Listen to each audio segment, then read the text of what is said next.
Space. I'm Kim Kral. I am reporting to you not live from my closet. Hi, everybody. Hi. I have all this bizarre energy and I can't tell if I'm anxious or happy or excited. I don't know. I think it's all of it. I mean, I'm anxious. I don't know. It feels like anxiety, but I think it's excitement and it's confusing. What's really confusing. So I flew in last night. I went to Maryland, Columbia, Maryland, to see my best friends slash my chosen family. And what's really bizarre is to leave a place like that with family, and not be like, get me the fuck out of here. You know what I mean? Like, this is like, it's weird. Like yesterday I was just like, oh, I'm really sad. And they were like, you were welcome anytime. And I was like, oh my God, I'm going to be coming here all the time now. Not all the time, but like at least once a year. But it's just weird to leave and not want to leave. You know what I mean? Like normally when I go home to Denver, I'm like 2 days in, I'm like, I need to go home. I need to go back to LA. Like it just, and also the people I went to visit, I talk about all the time. They're in my book too. You guys know Roger, my best friend Katie, their best friend Dave, her husband, their kids. It just was I just felt myself. Since I came home from Denver, I was having a hard time like grounding myself.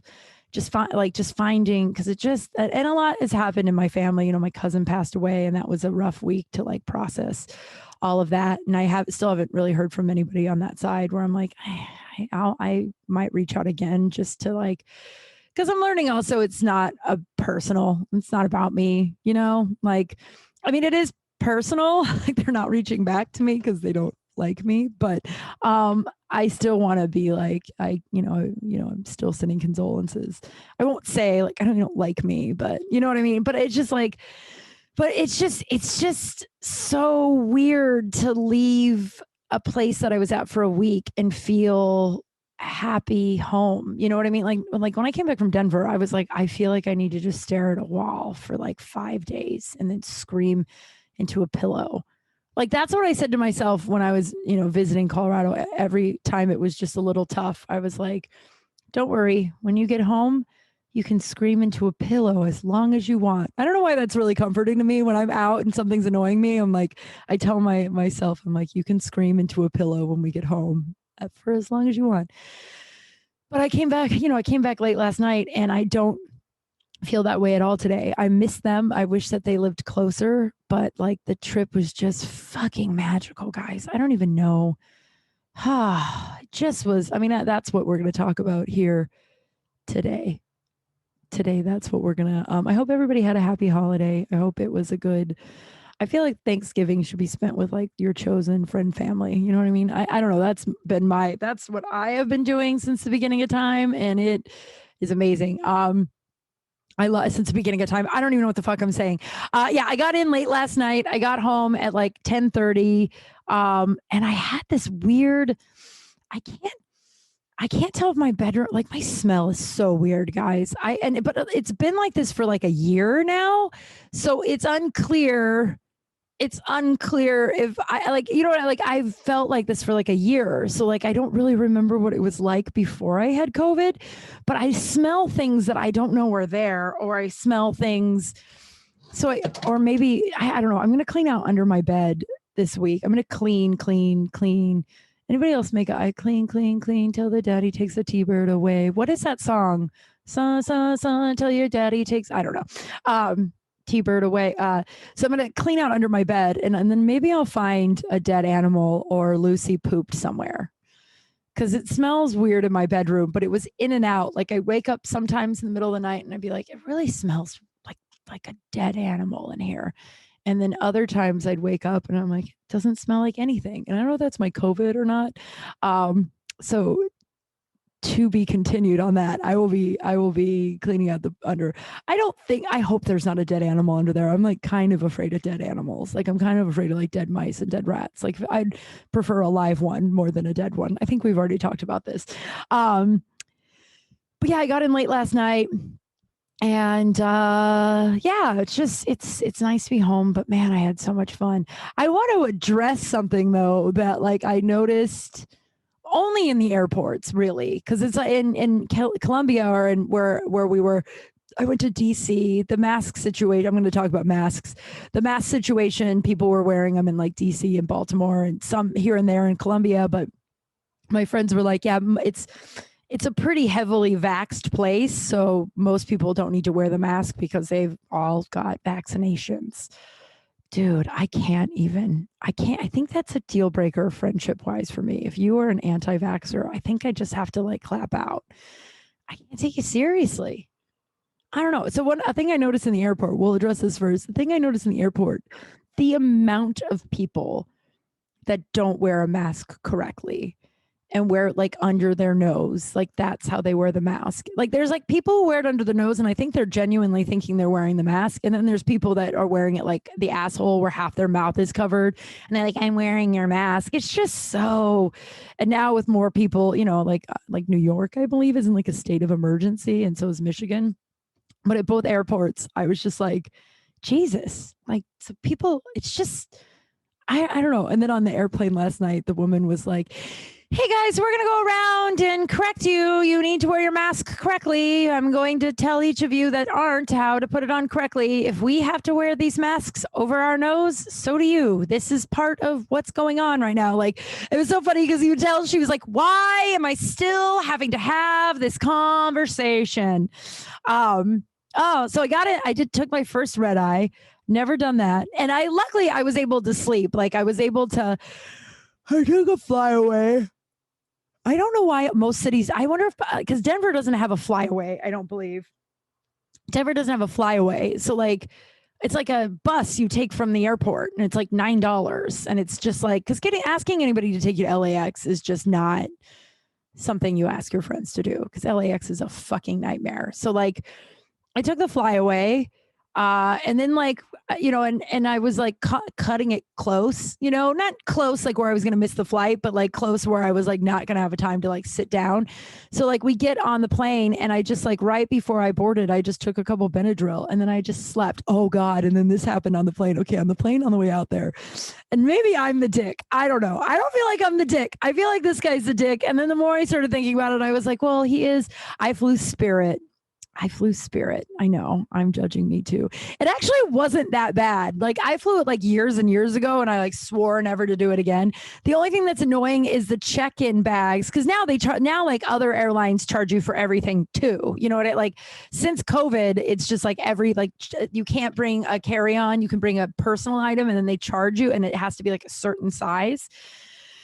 So like, I don't know. I took Spirit and it wasn't that bad. It was like, oh, the only difference is Spirit is 40 pounds for the check-in and every other airline is 50. So on the way there, I had to pay an extra $50. So I paid $90 to fucking check my bag. And I was like, I might as well have just flown. No, the only reason why I flew Spirit is, I don't know, I'm yelling. Am I yelling?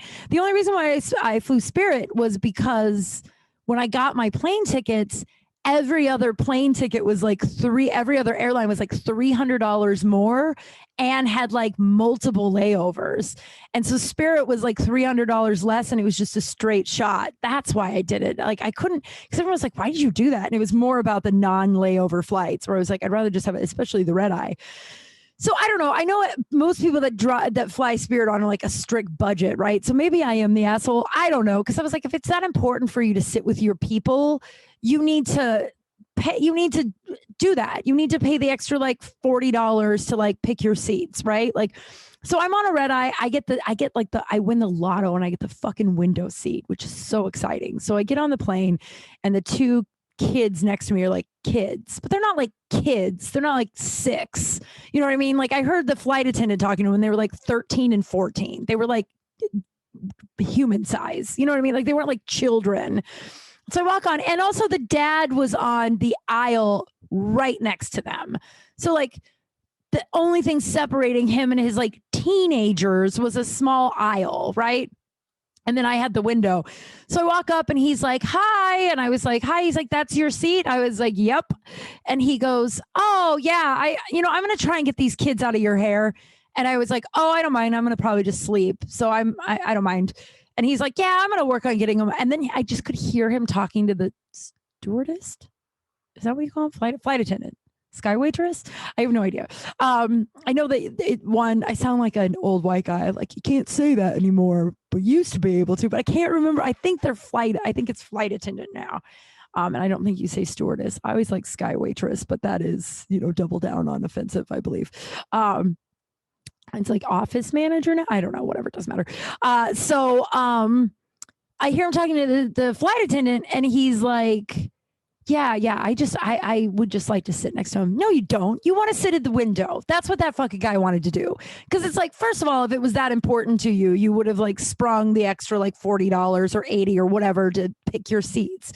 And two, like, your kids are people. They're not like babies. You know what I mean? And three, you were next to them, the aisle that will be open the whole plane. In the middle of the night, you're right now. I don't know. And so, like, I was getting increasingly more uncomfortable because I was just like, I'm not moving from this seat. Like, the window seat is like perfect and I'm going to sleep. Plus, this Benadryl's fucking kicking in. So I did the only adult thing I could think to do, and I pretended to be asleep until we took off. And then I woke up and in the middle of my pretending to be asleep. First of all, how many times in all of our lives have we pretended, like, each individual has pretended to be asleep just to like not deal with something? You know what I mean? Like, I can't count the amount of times from childhood to present day that I've been like, just pretend you're asleep and you won't have to deal with that. Like, from parents to boyfriends.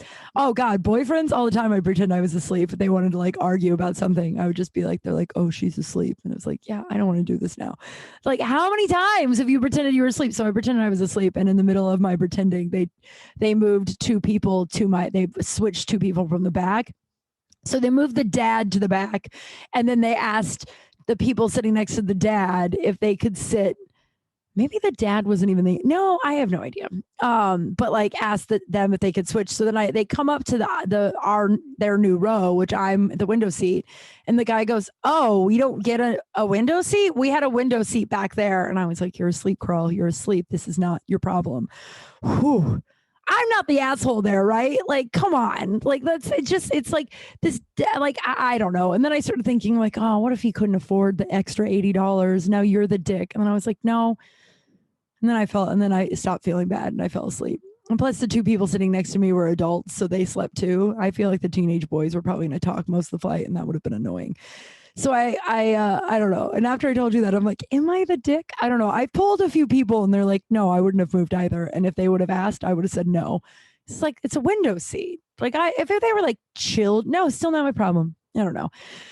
The flights were full though, man. Both flights on the way there and on the way back. And they even offered like a voucher to switch your flight, like a $300 voucher. And the only reason why I didn't take it is I had an audition this morning early, and I was like, no. And I've already missed an audition with this agency and I don't want to get dropped. So I was like, nope, can't do it. I didn't book it. It was a hair modeling job, and I didn't get it for good reason. They were like, we love your hair. We love it red, and we don't want to change from red. And we're not using any redheads in this campaign, but we're going to be doing a shit ton of redheads. They didn't say shit ton because not everyone. Oh my God, there was also a woman behind me last night. All right, we'll get into that. But they were like, there's a bunch of redhead like campaigns coming up, and we'd rather use you for that because we love your red hair. And I was like, yeah, me too. And I kind of didn't want to change the red because I love the red, but it was also like a pretty big paying job that I was like, I could probably just go back to red afterwards. But it was better it was good. But yeah, so there's a woman behind me, and halfway through the fight last night, and I'm reading this book that my cousin gave me for Christmas last year. I don't know if you guys remember, my cousin got me a smart person's book, and I cried because most of my family does not think I'm very smart. And she got me like a political book, and I was like, oh my God, she knows me now. She knows I'm not a fucking idiot. This book is wild, man. It's called Hiding in Plain Sight. I recommend it. It is like a timeline and the predictability that was the Trump administration, that a lot of people on both sides of the aisle predicted like a long time ago that there was going to be a demigod, is that how you say it? And like an autocrat sort of authoritarian type of leader that was going to come into power. And it did not start at It did not start like in 2016. It started like in the 70s and then 80. It's just a really interesting book. And it like talks about Missouri. I'm only in like it took me a while to get to chapter 3, the whole flight. I mean, I did take a little bit of a nap, but anyway, so I'm reading this book and I swear a lot. I swear a lot, but I also am an adult person that when I am on a flight somewhere where there are many children around me. So this woman behind me, I was kind of hot on the plane. And this woman behind me was like, excuse me, to the flight attendant. I think it's flight attendant. Excuse me, it's really fucking hot in here. But she wasn't angry. That's just like, she was just like fucking swearing for no reason when there's several children around her. And she was like, she's like, yeah, I'm like sweating my ass off right now. It's hot as shit. And she's like, oh my God, my phone is going off. I love it when that happens because you're like, but I can't, my phone does bump, bump, bump. And then I'm like talking in the middle of this, but it's just like, I usually mute. I don't know if ever, I had a group chat that was like, you mute us.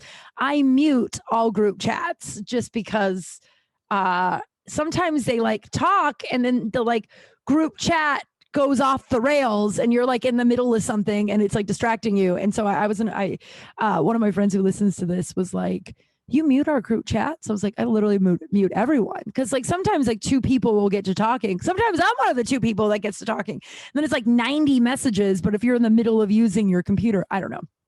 I muted it. It's fine. But yeah, she was like swearing, but not angry, but just like, that's how she spoke. And like, I swear a lot, but like, I don't know, you're on a plane full of children. Like you don't need to be saying fucking shit. And then the one with the sky waitress, flight attendant was like, hey, yeah, of course I'll go check on it now. She's like, we might've had the heat on. I'm not sure. And then she walks away and I guess the people next to her who were directly behind me like thanked her. And she's like, yeah, right. I'm not wrong. Am I? Like, I'm not fucking wrong. It's hot as shit in here. Like yelling. And I'm like, man, I like turned to like look who she was where I was like, why are you just screaming swear words on a plane? It's like 9 p.m. Get it together. It was like 7 p.m. But still, right?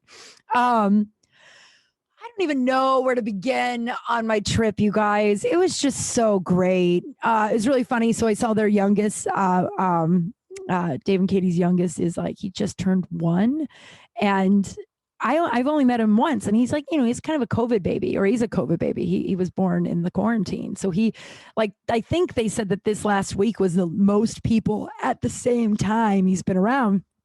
And so we're all sitting, and so he doesn't know me. Like Wixom comes, he's like 4.5, almost 5. He comes running in, and like he and I are like, he's my best little friend. Oh my God. At one point, we were talking and we were like kind of whispering to each other. And I was like, and he was on my lap, and I was like, you're my best friend. And he smiled and he went, forever. Like, oh my God. My whole heart is just so full. Maybe that's what this feeling is I just feel so happy and full. I just feel so good and happy. And so the first morning we're all sitting around and we go to cheers, the little one, the 1-year-old. Everyone's like, cheers. And he goes to cheers everybody. And then he looks at me and he just shakes his head. If you're looking on YouTube, you can see it. He just like shakes his head. And so I get up and I walk around to like cheers him closer because he doesn't know me well. And so I cheers him closer and he like subtly moved his cup closer to him and then shook his head again. And I was like, oh no. And Roger was like, yeah, I like to hold up pictures of you and just shake my head. He's obviously kidding. I hope. Actually, that would be a really, really funny / kind of mean thing to do, but it would be really funny. But then by the end of the trip, he was cheersing me and letting me hold him, and we were pals. I'll post some pictures. I'm probably gonna post all the pictures on Thursday and Friday because there's gonna be like a bunch of them. Oh man, I don't even know. I was so happy. It just was such a like we went to Thanksgiving with Roger and Dave's like childhood friend, and he was just awesome. I came in and everyone was just so fucking welcoming. Like he was just like, hey, you're Roger's family, so you're automatically family to me. And I was just like, then his girlfriend. I think I'm going to be best friends with them for life. Like it was just such a cool trip. And Colombia is beautiful. And I didn't even mind the cold weather. I might move to the East Coast. I don't know. I mean, I keep saying that I've established myself pretty well in LA, and I'm finally, but I'm making like pretty big strides in my career. Like this is like the furthest I've gotten. So I'm like, maybe don't uproot your whole life, but I am telling you, sorry, I have to plug in I'm not very prepared today. It's not even Wednesday. So I am sort of prepared because tomorrow is Wednesday and I'm getting this done today. Instead of scrambling in the morning, I think I'm going to clean my apartment all day tomorrow. I'm doing a roast, a birthday roast. It's like a private party. This guy's 40th birthday on Thursday night. I'm very excited about it. And then they listen, the guy who's doing it, the guy who's putting it on, who hired me, listened to last week's podcast. And thank God. It's like, oh God, did you listen to one of the ones where I do quite a bit of crying? Or did you listen to one of the ones where it was like story? And he didn't listen to the crying one, which is good. But he was like, yeah, you're fucking hilarious. So on Thursday, I'm doing that. So it's just like, and then I'm back to dinner detective. I don't know, some pretty cool stuff is going on. It's like, I kind of feel like I'm just hitting the ground running. I'm going to meet some friends today. And then I'm going to get to it. Oh, and if you would like, there's a lot of you that live in LA and you're like, I'd love to come see you tell jokes. When can I do that? There is an event that is happening a week from yesterday when you listen to this. So it'll be Tuesday the 7th. I am recording my 15 minutes that is going to be pitched to be played on Sirius Radio. I would love it. It's in North Hollywood. I believe tickets are 10 on Eventbrite and like 15 at the door. It might just be 10 and 10. I think tickets are like $10. If you've been wanting to come see me live, this is the one to come see me. I need to fill those seats because we need lots of laughter. I'm going to be spamming my Instagram and everything. So if you would please come out for that one, that would be, I think it's at 8:00. I've made the flyers. I have no idea why I don't know all this information, but I'll post it on my Instagram. A lot of funny people, huge opportunity for me. If I get like, it's like I have a friend who works with Sirius on getting new comics on their station. And he's going to pitch me to like 10 radio shows on Sirius Radio. So please, please, please tell your daddy takes a T-bird away. I need to look up what the lyrics to that song is. But if you want to come see me, that's when so I'm kind of hitting the ground running. Since I've been back. Oh my God, I just had so much fun. I wish I could tell you individual stories. It's just it is funny because Dave and Katie were like, how do we not end up on Kral Space this week? What? You can't tell them anything on Kral Space. So the Blocked episode that was now 2 weeks ago was a very controversial episode.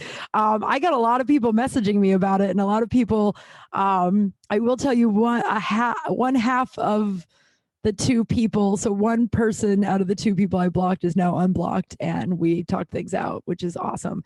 And so, which is just so funny. A lot of people were messing. They're like, oh yeah, that you really called out some people and some things. And you know, it's so funny. The one person that I was like the saddest about, that really I felt like the episode was more about, I don't even know if I don't know if he's listened to it because he is blocked, but yeah, the Seattle guy.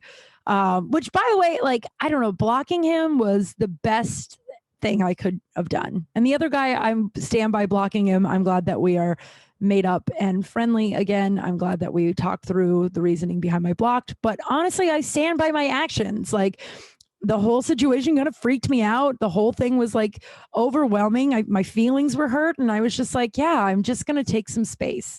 And I feel like we don't give each other enough of that. Like, I think, like there's an episode of Buffy years ago, and this is not about anybody. This is just about humans not giving space. And this is a lesson that I learned, which I am writing a book about my 15 rules. If you listen to the episode, I don't know, probably 100, I haven't done 100 episodes, but like 50 episodes ago, I did a show called 15 Rules. And now I'm up to 24, and I'm going to write a book about it, about my rules.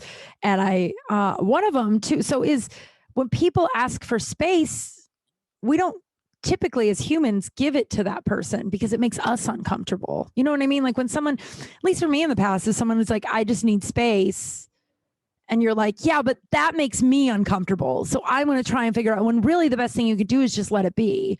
And the fact that I blocked this one guy, not Seattle, the other guy, who everyone I know knows who that is. He knows too. I needed space. I needed to like kind of sort my thoughts. And a good friend of mine was like, blocking's not forever, but it's, and with Seattle, like I said, the guy will never, the guy, like whoever, the person I end up with will never make me as confused and sad as that guy did who lives in Seattle. That guy broke my heart 45,000 times. And that's more what Blocked was about, guys. By the way, everyone that reached out to me about the other stuff, I was just like, oh, that's what you heard? Because I am very sad about the Seattle guy. But I'm glad I blocked him. I mean, I sort of wish I would have done it sooner because it's now been 2 weeks since I blocked him, 2.5 weeks since I blocked him, and he's almost completely erased. Like from my brain, my thoughts being sad. You know what I mean? I know I just came back from this incredible trip, but like, and that probably just being with my people, there's something about being with your people that makes you just feel like you again, being home, I mean, I know Columbia is not my home, but those people are my home. Oh my God, I might cry. They're my home. All of them, all the way down to that little Chihuahua, Macy. God, I love that dog. I'll be posting photos of her too. She doesn't have any teeth anymore except for one. So her little tongue just hangs out. God, I love that fucking dog so much. But like, those people are my home. And there's something about being home that can just really ground you and remind you of what's important and who you are and what you want to do and, all that stuff. And they believe in me and they love me. They support me. I was just thinking that some of their moms may have read my book, which is a little scary. But my Aunt Jenny, so my cousin Tim in Nebraska bought my Aunt Jenny my book, right? If you didn't know, I wrote a book. If you don't know, Confessions of a Recovering Party Girl. I just got the new package of orders, so I'll be sending out signed books this week. Put in your order if you want to order it for someone for Christmas too. I'm going to have a whole package of a holiday deal that I'm going to get done by the end of the week, and I'll post all about it so you can send someone my book for Christmas. It's a lot of fun dating stories, but then there's also like a through line about how I learned to love myself. But yeah, it's a little raunchy. And so my Aunt Jenny's like 90, right? And everyone in my Nebraska family was like, not everyone, but a few people, I guess. My cousin Tim told me, he was like, yeah, they were like, Tim, I don't think you should buy that book for Jenny. I don't think she should read that book. And my Aunt Jenny goes, I think I've seen and heard more than all of you combined. I think I'll be fine. I hope I'm that way when I'm 90. But there's just something about being home that just reminds you, who the fuck you are. And so, but yeah, I feel like we don't give each other enough space, and I needed space, with a lot of this stuff. I just needed, and so I learned that. So I'm going back to Buffy. So years ago, Buffy, there was an episode of Buffy where Oz and Willow are in a relationship, and if you don't know Buffy, you know that I relate a lot of my life and learn a lot of stuff from that show, and I can solve or make almost any problem feel a little bit better by a Buffy episode. So Willow cheated on Oz, and then Willow is trying to like reconcile with Oz. And so she's like, I just want you to talk to me. And he was like, she's like, just tell me what to do. And he goes, I told you what to do. I told you I needed space, and you're not respecting that. And I feel like you're not respecting that because you feel bad, but that's not my problem. So if you want to respect with what I want, you need to leave me alone for a while. And I think that we have a hard time with that as humans, especially the instant gratification of our society in general. And it's like, and I've been the same way too. Like I've made someone upset before. If you remember last 4th of July, not the one that was 6 months ago, but the one in 2020, I and another friend got really drunk when we went to Catalina Island and caused a few scenes with a couple of our other friends, right? There's an episode about it. I may have coughed in my mask, and a Trump supporter may have tried to fight me, and there was a whole thing.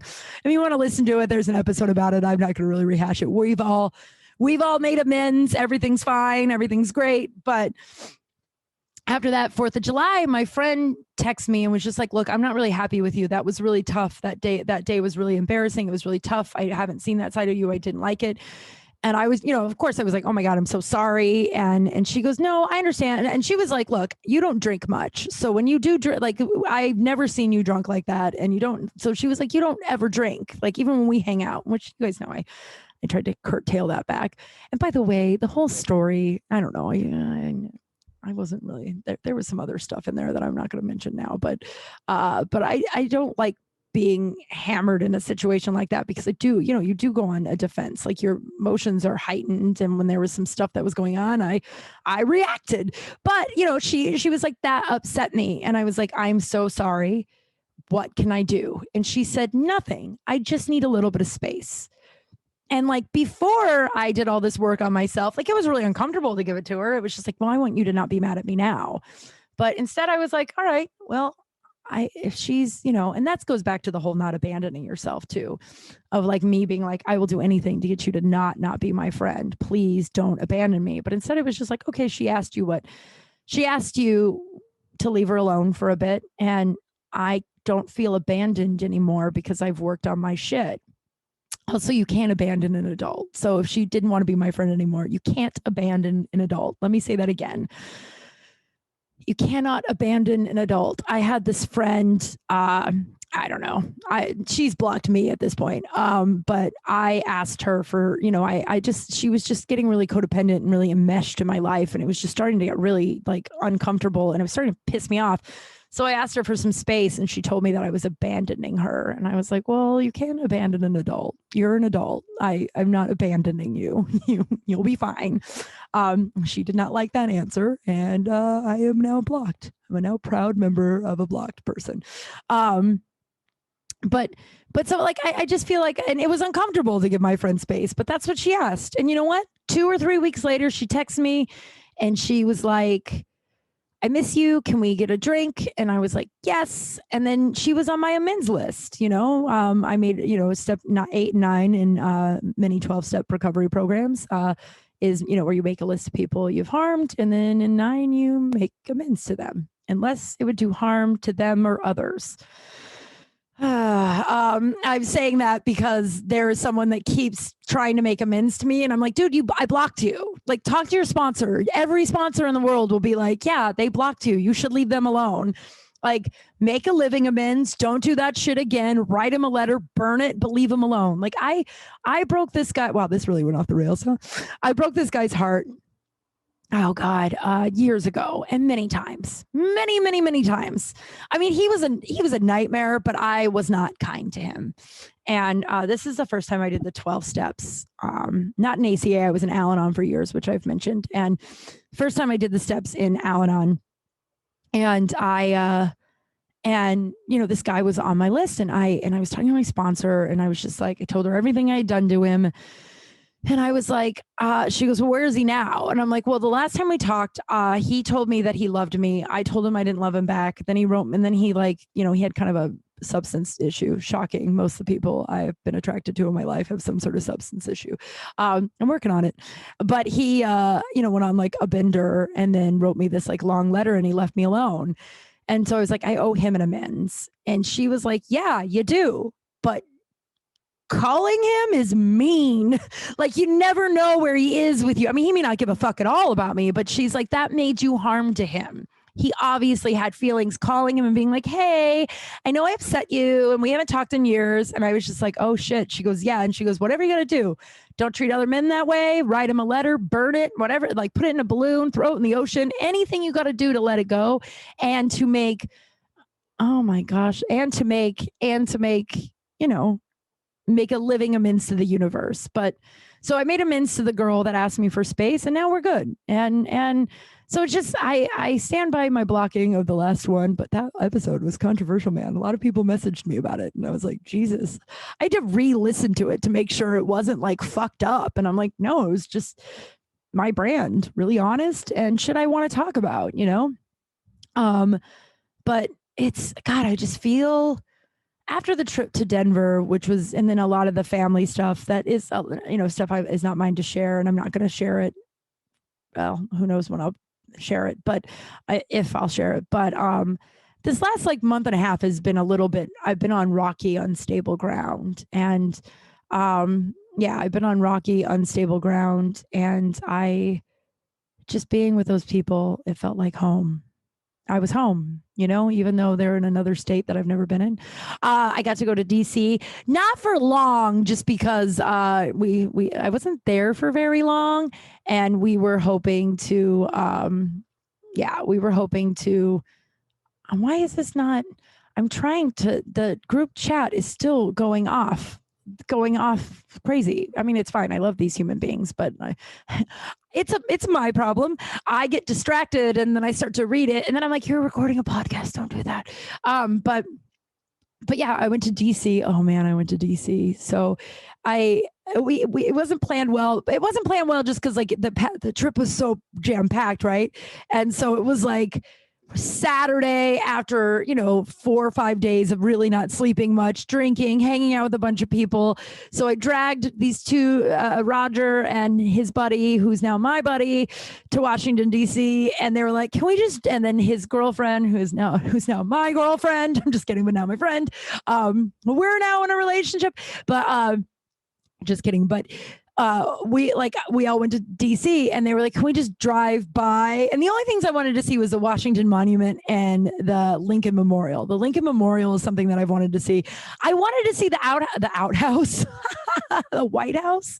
I wanted to see that, but when we drove by it, it was like, oh, in order to get in there, it's like, it's just like with COVID and with all this stuff that like, it's like Trump, the barriers that happened with that. Like, it's not just walking to the White House now the way it used to be. Now it's like there's just a bunch of shit that you got to go through in order to do that. So it's like really the only thing I want to see.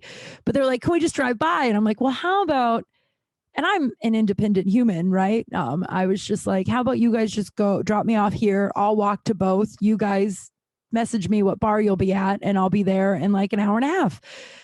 And they were like, all right, that's how. And I think everyone in the scenario was relieved, because I think Roger and Damon did not want to walk around outside, hungover, tired, or we were all, it was like 2 days after Thanksgiving, but the night before, like it was just, holiday week. And like, and they were like, we just want to sit and hang out. And I was like, I just want to see this stuff. So I love that they were like, yeah, have fun. And I was like, cool, I'll message you in an hour. So I go look at the Washington Monument, which is really fucking cool. And we got there right at the time that like the sun was setting. So it was just really pretty. And then I walked over to the Lincoln Memorial, and it was just like, first of all, walking, and like, I know that not all of DC or like the East Coast is like this, but it was just like, it was dark and I didn't feel freaked out. Like I couldn't walk through any parks in LA at, 9 PM. It wasn't 9 PM, but it was definitely dark. But then I did something. So I'm walking, and like most of the bathrooms are closed because it's like, I don't know, COVID, I guess. I think that, but so I'm walking around the Washington Memorial and Washington Monument, and I can't, like all the bathrooms are closed, and I'm having to like, and each bathroom is like kind of far away from each other, right? They're not going to be next to each other. So I'm like, all right, I'll try another one. All right, I'll try another one. And I'm like, this is becoming an emergency. Oh my God, guys, my cat is just staring at me. It's just so nice to see him. I love that animal so fucking much. And so it's becoming an emergency. Like it's becoming to the point where I'm like, I'm going to pee my pants. Like I'm going to pee my pants. And I'm like, I think I peed outside the Washington Monument, not like next to it, but like probably 100 yards in a bush. It was really dark. No one was around. But it was like, and I don't know why. And halfway through the pee, I was like, I think this is like really illegal. Like, I know it's pretty illegal to like pee outside. I don't know. I know if you like pee outside near children, you can be on the registry. I think if you just pee outside in general, you can be on the registry. The sex offenders registry, that is, if you were wondering, if that was unclear. And so I like halfway through the pee, and it's a long pee. Like, when the emergency pees, oh my God, why won't this, I don't understand why the group chat won't mute. I love this, but it's like, I am unable to record a podcast while things are going on because I am distracted. This is one of the things. So I'm recording podcasts after this, and most people would edit that out, but I am not a person that wants to edit these podcasts. I want them to be, like live, even though they're not live. But yeah, halfway through, and when you pee, when it's like an emergency pee that you're gonna like pee your pants, it's hardly ever like a tinkle. It's like a fucking, I don't know, like it's like, how horses, like theirs are like, have you ever seen a horse pee? It's like a fucking straight fire hose coming out of the urethra of that horse. That's what, yikes. I can't believe I just said that. But it's like a straight, it was like a straight fire hose coming out of my urethra. And it was just so long. And not my urethra, but the pee, the timing of the pee was so long. And I was like, hurry up. The longer you were doing this, the more you could get arrested. And then I finished and it was fine. And then I got to the Abraham Lincoln Memorial, and it was just, walking up to it was just fucking cool. I really wish things weren't so fucked up in our country, because there's some really awesome parts to it. There's mostly really fucked up parts, but there's some, I don't know, that Lincoln Memorial, that whole thing was just so cool. And it was just so, walking up to it. I haven't shared this much, but I am probably going to go back to school and, I haven't shared this at all. I've shared this with like 3 people. I've shared it with like 10 people, and 7 out of 10 were like, you absolutely should do that. I think in 15 years, I'm going to run for public office. I don't know. I think on a local level, and then try to work my way up. Not now. I'm, still doing the comedy and the writing stuff, but I think, I just feel like the more fucked up shit gets, and the more I learn about our history and the bad guys that keep getting, keep pulling ahead, the more I'm like, there's nothing I can do except for something like that. And I just had the calling. I don't know. It's so vulnerable to share that with you guys, because I haven't shared that. I've shared it literally with 10 people, and 7 out of the 10 were like, that's amazing. 3 were like, I was like, yeah, it's none of my business if you think I'd be good at that or not. Just like, yeah, I just realized too, another thing, like it doesn't matter what people think about what you want to do, or who you want to be with, or what you want to be, because if it does, then you probably wouldn't have done that stuff anyway. You know what I mean? Like I have a crush on a gentleman, and there's a few people that are like, no. And I'm like, why? Well, that's the way it was with the Seattle guy. And with Seattle guy, most people were like, no, absolutely not. This is crazy. This is crazy. And they were right. They ended up being right.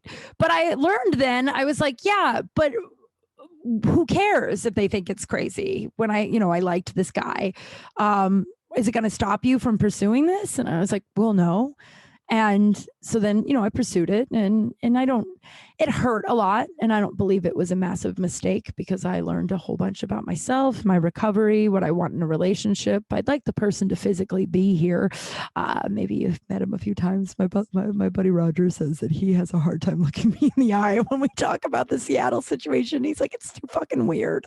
He's like, I can't even look at you while we talk about it. Which is very funny. But like, I just, like a lot of people weren't a big fan of that, but I was like, well, are you going to stop? You know what I mean? So it's just like me running for office, people being like, well, that's dumb, or you wouldn't be good at that. And it's like, well, a lot of people didn't think I'd be a very good comedian. Turns out I'm pretty good at that. Many people thought I would never be able to write a book, and my book's pretty good. You know what I mean? So it's just like, this is another rule. And I don't know if I had it in the original 15 rules, but it should be there. If it's not, I'll add it. But years ago, I had this friend. He was one of the most dysfunctional friends. I'm using like air quotes. He's like one of the most dysfunctional.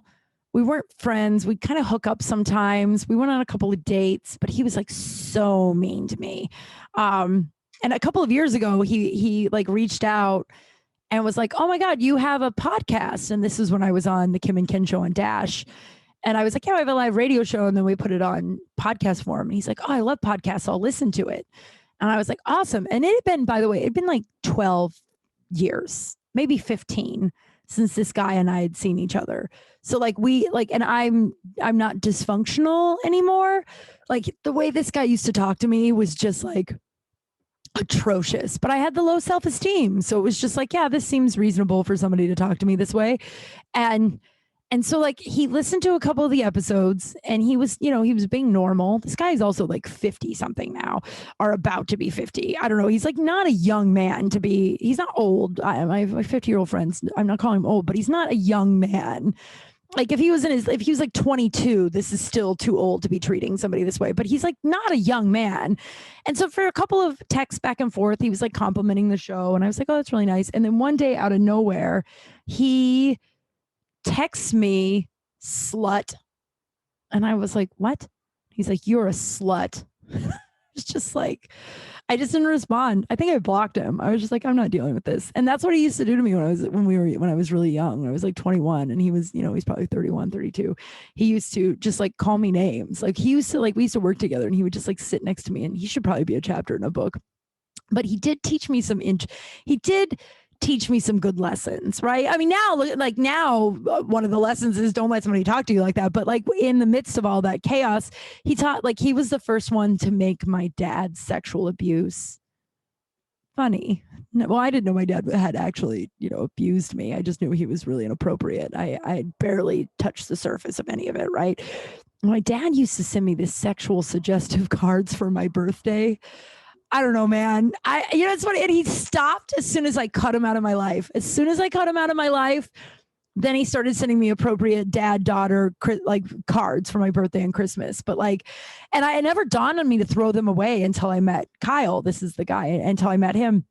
But so one year, and also he used to, for Christmas, my dad would give me not lingerie, but definitely like pajamas from Victoria's Secret. Like he'd go to Victoria's Secret to buy me something for Christmas. And then he'd buy me some sort of cartoon sex calendar. And I held on to those things with shame for years. Like I thought I had to keep them. And then I made friends with some of these people that were like, ew, throw that away, donate it. You don't need to hold on to this if it makes you feel bad. And so then I just started, every Christmas, I'd be like, thanks for the lingerie, Dad. And then I would donate it as soon as I got back to LA. And that, my friends, is why my father was cut out of my life. Many other reasons, but that was in the top. But so for my birthday, my dad would give me cards that on the front would say sex and money. And then you'd open it and it would be like 2 things you're going to get from me for your birthday. And so I showed Kyle this one time and he was like, he started laughing. And I was like, it's not funny. And I'm like crying. And I'm like, why are you making this funny? It's not funny. He goes, it's not, but it's so fucking crazy that it's so ludicrous that it's funny. Like it's like sex and money, love dad. And he's like, it's just so like what father is like, this is reasonable. And I was like, and then I was able to finally find some humor in it. And for me, essentially as a comedian, and I don't know if other regular humans do this, but like, when as a comedian, that's how I heal, like the day that's why I talk a lot about stuff on here that's painful for me, because if I can find something funny in it, I can start to heal. If I can share it, I can start to heal. And, that's why I talk about a lot of the stuff I do on here, because sharing it and, trying to find humor in it. And I don't know if everybody does that, but so one time Kyle gave me this great thing that I really wish. He gave me 2 things. I was an actress when I first moved here, just an actress, not a writer, not anything. I was just an actress. And I was never really auditioning because I was just chasing dudes, chasing tail. Yeah. I always had some dopey guy that I needed him to love me. Right. And Kyle looked at me one day and he goes, and Kyle was one of those dudes too, one of the dudes that I just needed him to love me in order for me to be okay. And that's a lot of what, my book's about too, by the way, is how I overcame that and how I looked at that. But he looked at me one day and he goes, if you put as much effort into your career as you do dudes, you'd fucking have an Oscar tomorrow. And I didn't hear that until the last 5 years or so. I couldn't hear that advice. And it makes me sad that I didn't, but you can have regrets about it. I don't fuck with regrets. I think I've talked about that with you guys. I don't fuck with regrets. I can be like, man, I wish I would have learned everything I know now when I was 25, because then I could, have a quicker start into this career. But I think you arrive where you're supposed to arrive when you arrive there. I'll say that again, because I know that sounds like it's like the Beatles said it. There's nowhere you can be that isn't where you're meant to be. And And so like I can be down on myself that I didn't hear Kyle until, you know, the last few years or so. But I just don't fuck with regrets, man. Just don't fuck with regrets. Um, that might be the title of this thing. I don't know. I've sort of just my brain is all over the place, so I don't even know. But another thing he said to me, another thing that was just like something I didn't hear until recently either. And you know, you can sit around and regret not, you know, caring so like everybody thinks like that. Like, man, if I would have known what I knew now. Stephen King said something interesting. I'm gonna fucking paraphrasing it right now, but it was just like the reason why God has not given human, you know, human beings, the ability to go back and fix their mistakes is that people would waste their lifetimes trying to fix shit they did wrong in high school and they miss out on all this other stuff. So it's just like, I just don't fuck with it, man. I'm where I'm supposed to be exactly right now. And I know, like, I was reading this tweet from someone, I can't remember who, but it was just like, anybody afraid that they're too much time is passing and they're not going to be able to create the life that they've always wanted. And then another person responded and was like, yes, that happened to me 5 years ago and now I've changed it. And that's the thing. Like, yeah, if you start to feel that way, change. That's what's so cool about all this. Yeah, change is tough, man. Like I lost a lot of friends when I decided to switch it up, but the real ones stayed. You know, the people that I went to go visit in Maryland, they're the real ones. You know, they stayed and they love you through your change and who you become and the ebbs and flows. But Kyle gave me something years ago, and I just heard it. You know, in the last couple of years, he said, "Everyone is going to judge you. Everybody. The guy next to you is going to judge you, no matter what you do." So you might as well fucking do what you want to do. I think Bill Murray said something like that too. Like everybody's judging everybody all of the time. I was at this modeling casting this morning and I caught myself judging all the other women in there. And I know when I know for me, and I think this is pretty standard straight across the board, but I don't want to, you know, tell anybody that that's what they're doing. But I think it's, you know, if I'm pointing two fingers at you or one finger at you, I got three back at me. And I was sitting there, I'm in a room full of 40 women. All of us are beautiful. All of us, very different sizes, races, long hair, short hair, unique looking, like Barbie looking, you know what I mean? Like everyone in there is beautiful.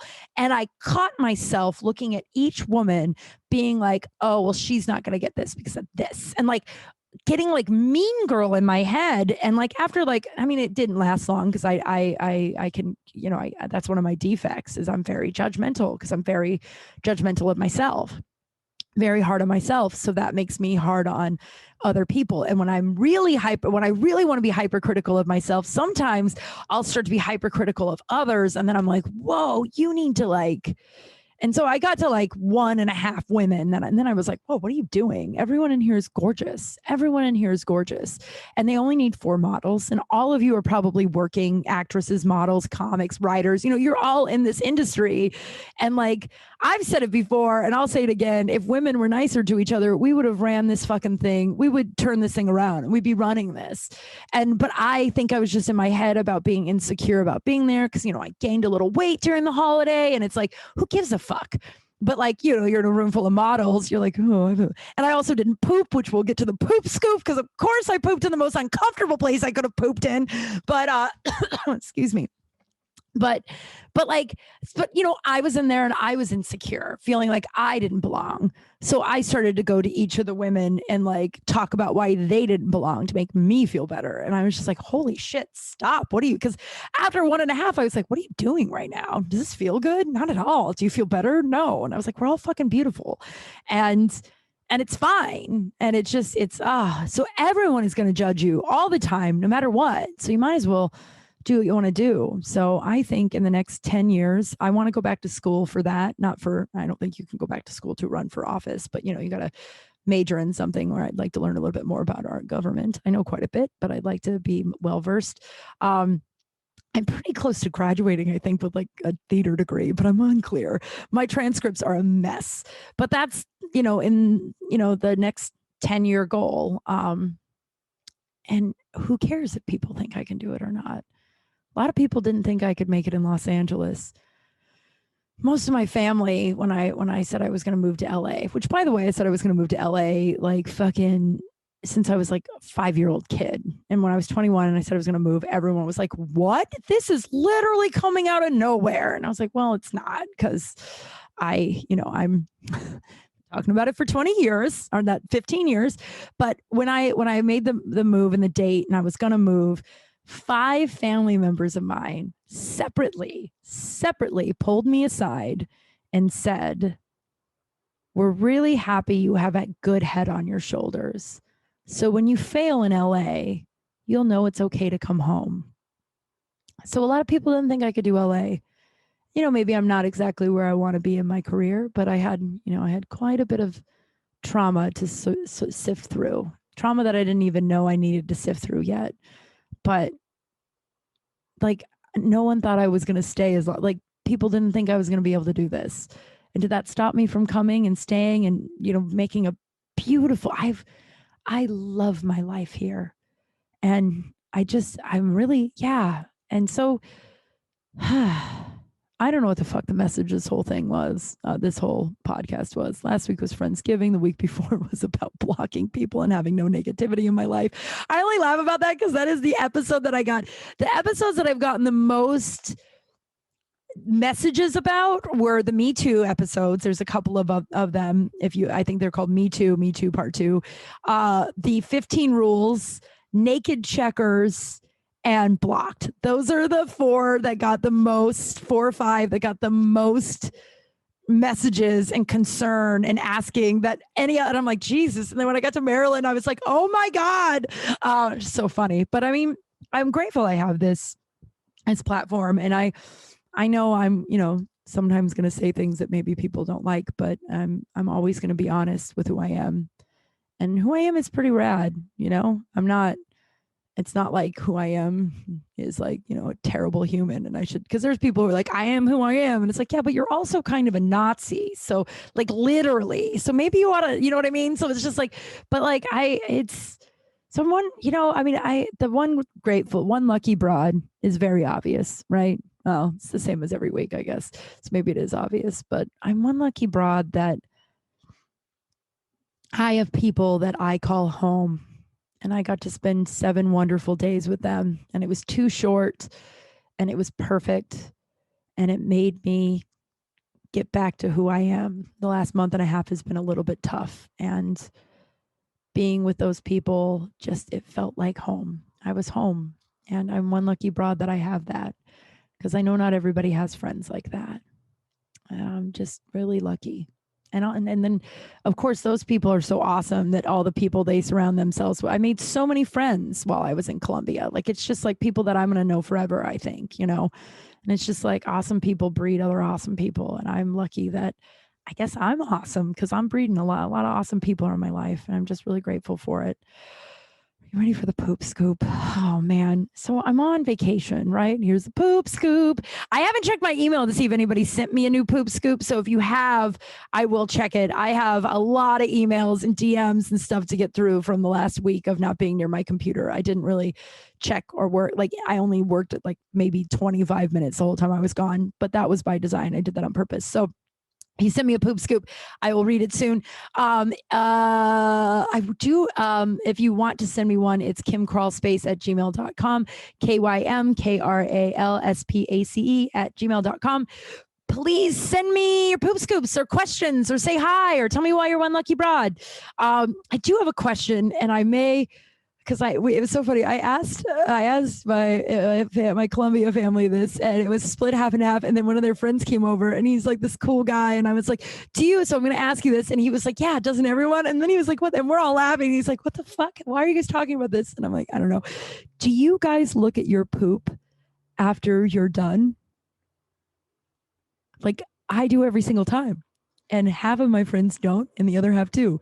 And the ones that don't are like, unless I'm like feeling sick or something. But then the ones that do are like, well, how do you know it's not different from the other times? Like, if you never look at your poop, how do you know your sick poop doesn't just look like your regular poop? Because they look at it when they're sick. So I want to know, I will put a poll up somewhere, but after this is released, and then I'll talk about it next week. I'll remind myself. I probably say that every week and then I forget every week. But Do you listener, or ask your friends too, do you look at your poop after you do it? I do. Also, I stand when I wipe up and I wipe up. I stand when I wipe. And I found out that's weird, but like 40% of the population does it or something like that. Like there was like a poll and yeah, I stand up when I wipe. I don't know. I never thought about it until like 4 or 5 years ago when someone told me.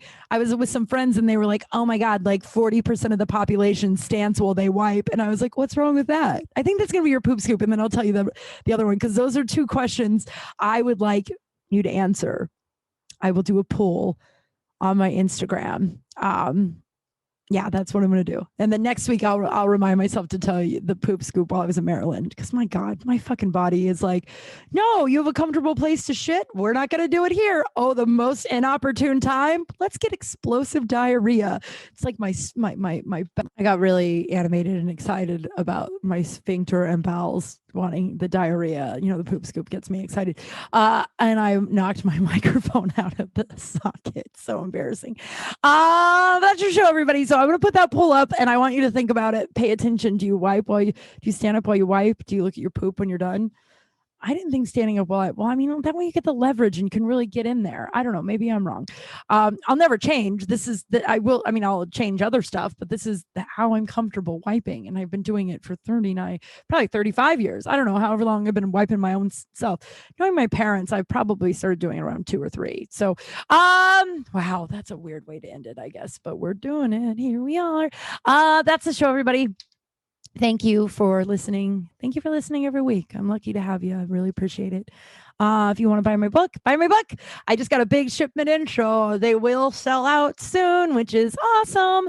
But you can go to kimkral.com and there's a place where you can buy the book and I will sign it and send it to you. Or if you just want it on Amazon, you can go to Amazon too. It's Confessions of a Recovering Party Girl. If you want to join Patreon, I'm about to record my once a month Patreon episode.